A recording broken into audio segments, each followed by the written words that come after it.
Саламатсыздарбы, урматтуу Садыр Нуркожоевич, урматтуу Канчыбек Кыдыршаевич. Мен Сабырбеков Авталил, мен Сабырбеков Авталилдин апасы болом. 5 балам энесимин. Мен балдарымды 4-июлда 2024-жылы жалган маалымат менен болбогон нерсени, кылбаган нерсени кылды деп ак жерде күгүзүп камап отурушат.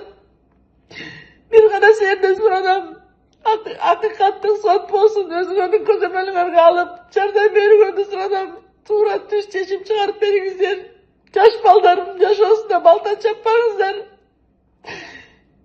Бир гана сурадым силерден, Садыр Нуркожоевич, Канчыбек Кыдыршаевич, өтүнөм силерден, өзүңөрдүн көзөмөлүңөргө алып жардам берүүгөндү сурадым. Балдарымды эчтекеге күнөөлүү эмес, эч кандай иш кылган эмес. Жардам берүүңүздөрдү сурадым. Өтүнөм сиздерден.